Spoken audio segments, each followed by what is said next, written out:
പുറത്ത് നല്ല മഴയാണ് ഗായ്സ്. ഈ മഴയത്ത് നമുക്ക് ചൂടോട് കുടിക്കാൻ ഒരു പായസം ഉണ്ടാക്കിയാലോ?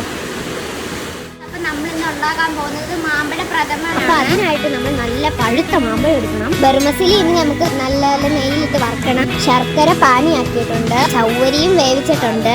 അപ്പൊ നമുക്കിനി പായസം വെക്കാം. ആദ്യം നമുക്ക് നെയ്യ് ഒഴിക്കാം, എന്നിട്ട് നമുക്കിനി അതിലേക്ക് മാമ്പഴം ഇടാം. ഇനി നമുക്ക് മാമ്പഴത്തിലേക്ക് ശർക്കര പാനി ഒഴിച്ചു കൊടുക്കാം. മാമ്പഴം ശർക്കര പാനി കിടന്ന് നല്ലപോലെ ഒന്ന് വേവട്ടെ. അപ്പൊ നമ്മളെ ബർമസിൽ നമ്മൾ വറുത്തെടുത്തപ്പോ ഈ ഒരു കളറിൽ വന്നിട്ടുണ്ട്. എന്നിട്ട് നമുക്ക് അതിലേക്ക് ചവ്വരിയും ഇടാം. വെന്ത് കഴിയുമ്പോഴത്തേക്ക് നമുക്ക് അതിലേക്ക് രണ്ടാം പാൽ ഒഴിച്ചു കൊടുക്കണം. എന്നിട്ട് നമുക്ക് അതിലേക്ക് ബർമസിലി ഇട്ട് കൊടുക്കാം. ഇനി ഇതിലേക്ക് നമുക്ക് ഒന്നാം പാലും കൂടെ ആഡ് ചെയ്യാം.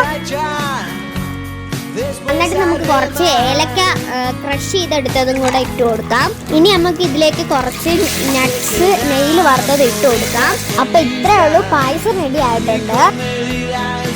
അപ്പൊ നമുക്ക് ഇനി ഈ മാമ്പഴ പ്രഥമൻ ഒന്ന് ടേസ്റ്റ് ചെയ്ത് നോക്കാം.